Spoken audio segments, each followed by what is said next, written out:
Hey, what's up guys? This is Anthony from Anthony's Customs, and for this review, we are looking at the definitely brand new, just released Marvel Legends Danny Ketch Ghost Rider, and I made that joke because it came out a while ago. I just haven't reviewed it yet, but I'm reviewing it now, so you can't complain. Here it is. This one is, I guess, the topic of some controversy. I've heard a lot of people saying it's too short, it's too small, and when I was talking to Shardimus the other day in his live stream, apparently they even admitted that it was too small by a certain percentage, and they being Hasbro, or at least that's what they said. So I don't know about all of that. We're going to talk about that a little bit as we go, but we're going to see if it's any good, because my first impressions are that it's pretty good, so I guess we'll see. So let's go ahead and get it off the stand and take a closer look. Okay, first things first, I do want to show you my package. Bigger than usual, but not overly impressive. It's a standard, current, modern Marvel Legends packaging, which I do like the standard square, not the weird angled edges. Easier to stack, easier to handle, fine to display. But yeah, good photos on the back, I like it.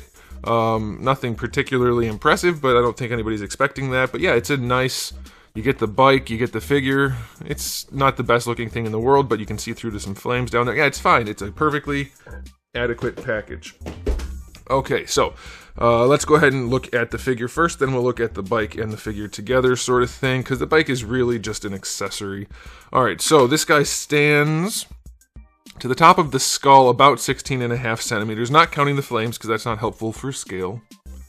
That's going to make him about 6.5 inches. So, before we get into the height conversation, I'll mention he is available at Big Bad Toy Store. I'll put a link in the description below if you want to check him out. Here he is up against Darwin.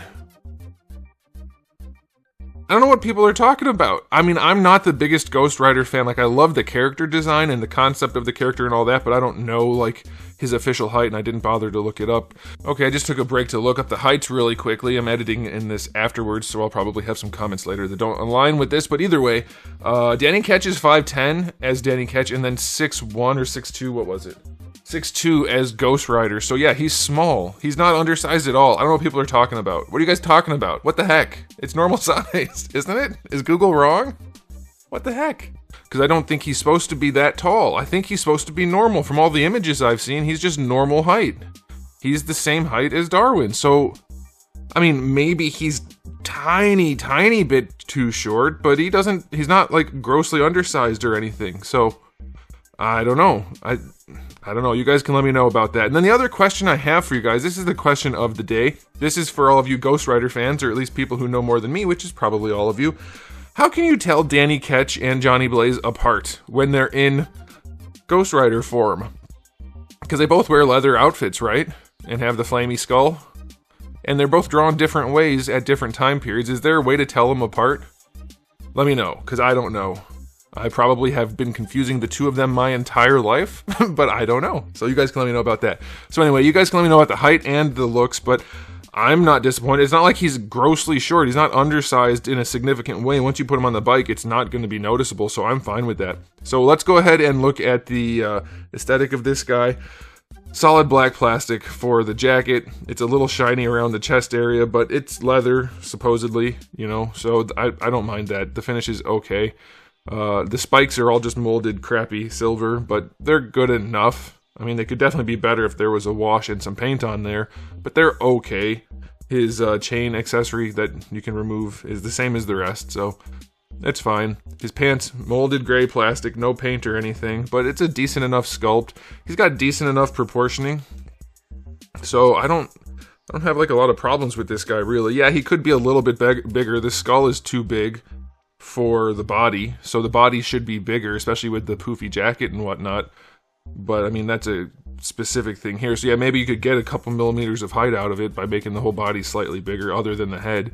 But yeah, it looks fine. I mean, for Marvel Legends, there's virtually zero paint on here, but for Marvel Legends, it looks okay. And as far as the head goes, I have a couple issues. Like I said, one, the skull is too big. Two, the eye paint in there that's really cool is not seated properly. It's way too low. You have to turn the head forward to get the eyes to look forward. Like, lean the head down to get the eyes to look forward. But that's something I can live with. I like the coloring on the skull. That's good. I hate that they did the teeth in a way that makes it look like his top teeth are broken. His front two teeth are too short. What the heck is that? Why are his front two teeth busted? Your front two teeth hang down over your bottom teeth, and his don't. It's really weird looking. It looks like his teeth are busted, so that's unfortunate. But the flames look good and the head looks good generally, so yeah, I think it's fine. It's nothing that's going to knock your socks off, and a paint job would really bring this guy to life. But yeah, it's fine. It's unremarkable, but acceptable for Marvel Legends, so I'll go 7 out of 10. Now we're going to talk about the aesthetic on the bike, which I think is really the draw here. I like it a lot. They did a really, really good job. It's mostly just black plastic, which is acceptable because his bike is generally just black. We do have the seat and whatever that thing is. Is that supposed to be a Speedo? I guess that's supposed to be no, the Speedo's up here. I don't know what that logo is. Maybe you guys know what that logo is. I don't know. But the Speedo looks good. The gauges, that's fine. The tack, that's all fine. You get a little bit of detail showing in here, but not much. Like, it's a very basic. The wheels look good, though. They're a rubbery PVC. I guess they're not rubbery. They're just a PVC. But there's a little bit of paint on there. Transparent plastic. They spin. That's fine.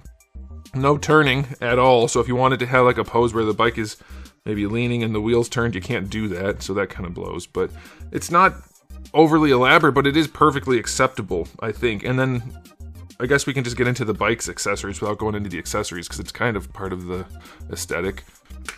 The flames that go on the table look really good. I'm very pleased with that.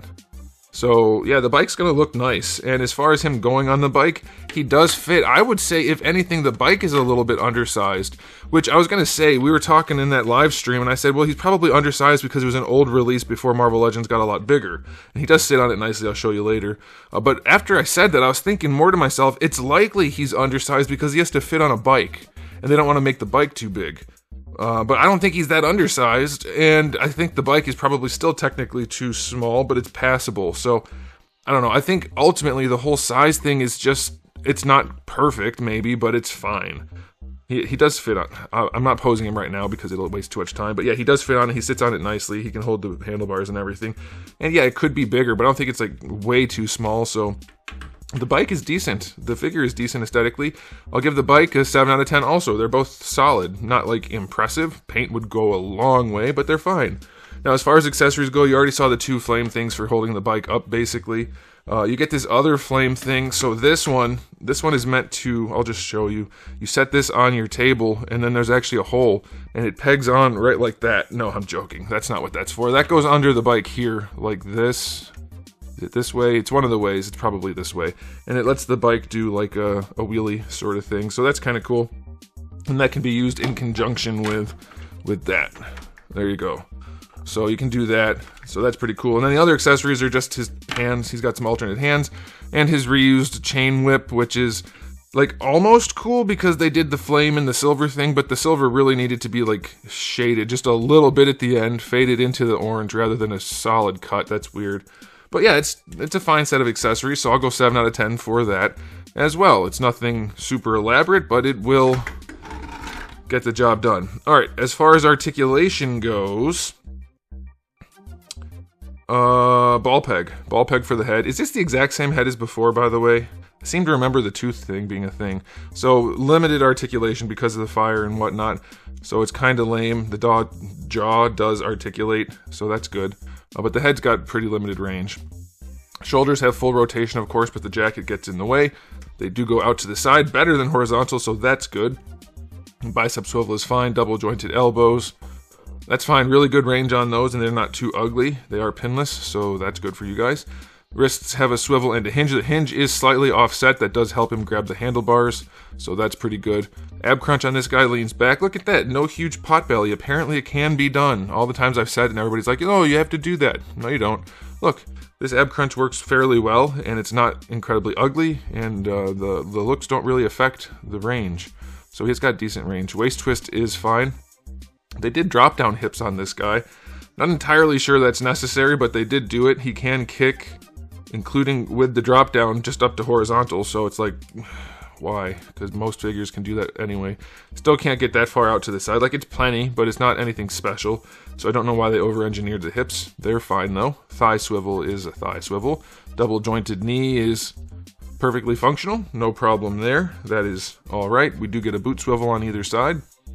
Ankles go all the way back, and with some force, all the way forward. And you get a decent enough ankle rocker. So his articulation is perfectly adequate. It is nothing impressive. but it probably will get the job done.